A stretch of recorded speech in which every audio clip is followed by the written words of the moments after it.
டெய்ஸிங்கிற ஒரு பொண்ணு இந்த ஸ்கூலுக்கு புதுசாக ஜாயின் பண்ணியிருக்கா. இவ வந்த கையோட 4 கேர்ள்ஸை மீட் பண்ணியிருக்கா.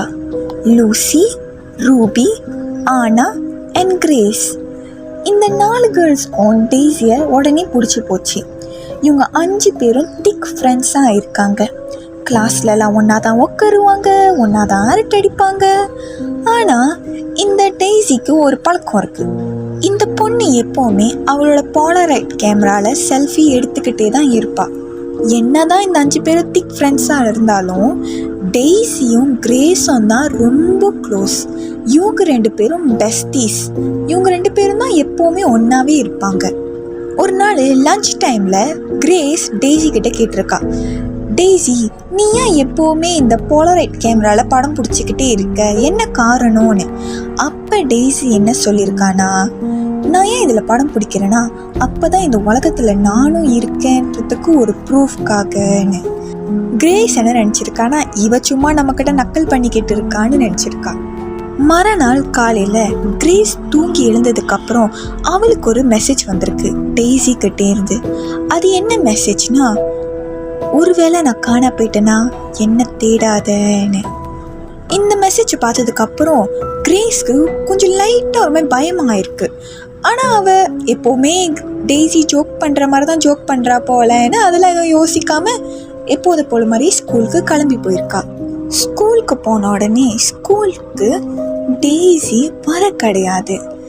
அவளுக்கு ஒரு மாதிரி பயமாக இருந்தாலும் அவள் இல்லை சும்மா வந்துருவான்னு அவள் வந்துட்டு அவள் ஃப்ரெண்ட்ஸ் கிட்ட கேட்டிருக்கா, லூசி, ரூபி, ஆனா கிட்ட, கைஸ் ஏன் டெய்ஸி வரலன்னு தெரியுமான்னு. ஆனால் அவங்க சொன்ன பதில் கிரேஸ்க்கு ஒரு பெரிய ஷாக் கொடுத்துருக்கு. இன்னைக்கு ஸ்கூலுக்கு ஏன் டெய்ஸி வரலன்னு கேட்ட உடனே இந்த 3 பொண்ணுங்களும் மூஞ்ச பார்த்துருக்குங்க. அதுங்க என்ன கேட்டிருக்குங்கன்னா, டெய்ஸியா? யார் டெய்ஸி? எந்த டெய்ஸி? டெய்ஸிங்கிற எந்த பொண்ணும் இந்த ஸ்கூலில் இல்லைன்னு. அப்போ கிரேஸ் என்ன சொல்லியிருக்கானா, விளையாடாதீங்க, டெய்ஸி ஏன் வரல, உங்ககிட்ட ஏதாவது சொன்னாலான்னு இந்த 3 பொண்ணுங்களும் சொல்லுதுங்க. நாங்கள் விளையாடல, நீ தான் இப்போ விளையாண்டுக்கிட்டு இருக்க, டெய்ஸிங்கிறது மாதிரி எந்த பொண்ணும் இல்லைன்னு. கிரேஸ் சொல்கிறா, உங்களுக்கு டெய்ஸி யாருன்னு தெரியாதா? ட்ரான்ஸ்ஃபர் ஆகி வந்தால நம்ம ஃப்ரெண்ட், உங்களுக்கு தெரியாதா அவளை, நல்லா சொல்லுங்கன்னு. இந்த 3 பொண்ணுங்களும், ஐயோ நாங்கள் கரெக்டாக தான் சொல்கிறோம், அந்த மாதிரி எந்த பொண்ணும் வரல, வரவும் கிடையாது, நீ ஏதோ ஒரு நாடகம் ஆடிக்கிட்டு இருக்கன்னு. அப்படி ஒரு பொண்ணே இந்த ஸ்கூலில் இல்லைன்னு மாதிரி இந்த பொண்ணுங்க சொல்லியிருக்குங்க. சரி, வீட்டுக்கு போனதுக்கப்புறம் டெய்ஸிக்கு மெசேஜ் பண்ணி பார்க்கலான்னு சொல்லிட்டு கிரேஸ் டெய்ஸியோட சேட் பார்க்குறா. டெய்ஸியோட நம்பர் காணும், சேட்ஸ் எதுவுமே இல்லை, ப்ரொஃபைல் பிக்சர் கூட காணும். இதை பார்த்து பயந்துட்டு கிரேஸ் என்ன பண்ணியிருக்கா, டெய்ஸியோட அப்பார்ட்மெண்ட்க்கு போயிருக்கா. டெய்ஸி எனக்கு ஆல்ரெடி ஒரு கீ கொடுத்துருக்கா, ஸ்பேர் கீ, நீ எப்போ வேணாலும் என் அப்பார்ட்மெண்ட்க்கு வரலாம், நம்ம டைம் ஸ்பெண்ட் இன்னும் நல்லா டைம் ஸ்பெண்ட் பண்ணலான்னு. அந்த அப்பார்ட்மெண்ட்க்கு அது திறந்து பார்க்குறேன்.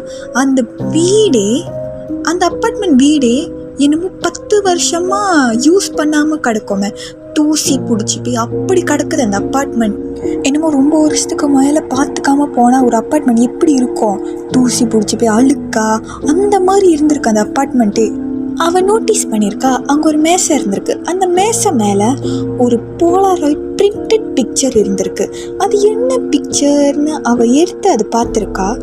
அந்த பிக்சரில் என்ன போட்டிருக்குன்னா, அவள் கிரேஸ் தூங்குற படத்தை போட்டுட்டு அடுத்தது நீ அப்படின்னு போட்டிருக்கு. இதை பார்த்தோன்னே கிரேஸ் பாத்தறி அடிச்சுட்டு அந்த அப்பார்ட்மெண்ட் விட்டுட்டே வெளியாயிருக்கா. இது எதுவுமே அவனால் நம்ப முடியல, நடக்கிறது எதுவுமே அவனால் ஏற்றுக்கவும் முடியல. சரி, ஃபோட்டோஸ்லாம் செக் பண்ணி பார்ப்போம்னு அவன் ஃபோனில் உள்ள ஃபோட்டோலாம் செக் பண்ணியிருக்கா. ஏன்னா டெய்ஸி கூட எடுத்த ஃபோட்டோலாம் இருக்குல்ல, ஸோ செக் பண்ணியிருக்கா. ஆனால் அங்கே எதுவுமே டெய்ஸியோட ஃபோட்டோ இல்லை. அவள் இருந்ததாகவே ஒரு சைன் இல்லை, சும்மா ரேண்டமான ஃபோட்டோ தான் இருக்குது. அவளோட அந்த 3 கேர்ள்ஸ் கூட எடுத்த ஃபோட்டோ இருக்குது, அவள் சும்மா நார்மலாக எடுத்த ஃபோட்டோஸ் தான் இருக்குன்னு தவிர டெய்ஸி கூட எடுத்த ஃபோட்டோ ஒன்றுமே இல்லை அவள் ஃபோனில். ஆனால் கிரேஸ்க்கு ஒன்று மட்டும் நல்லா தெரியும், அவள் பைத்தியம் இல்லை. டெய்ஸின்னு ஒரு பொண்ணு வந்துட்டு அவள் ஸ்கூலுக்கு புதுசாக ட்ரான்ஸ்ஃபர் ஆகி வந்திருக்கா, அவள் ஃப்ரெண்ட்ஸ் கூட நல்ல ஃப்ரெண்டாக இருக்கா. மெயின்லி கிரேஸும் டெய்ஸியும் ரொம்ப க்ளோஸாக இருக்காங்கன்னு. ஒன்று மட்டும் அவளுக்கு என்ன புரியலன்னா, அந்த போலாராய்ட் பிரிண்டட் பிக்சர் டெய்ஸியோட அப்பார்ட்மெண்ட்டில் கண்டுபிடிச்சிது. எப்படி அதுதான் அவளுக்கு புரியல.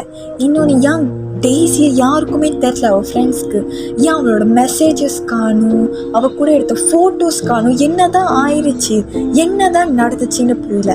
ஆனால் கிரேஸ்க்கு இப்போ வரைக்கும் டெய்ஸி தான் அவளோட பெஸ்ட் ஃப்ரெண்ட். அண்ட் கிரேஸ் இப்போ வரைக்கும் டெய்ஸிக்காக காத்துக்கிட்டு இருக்கா.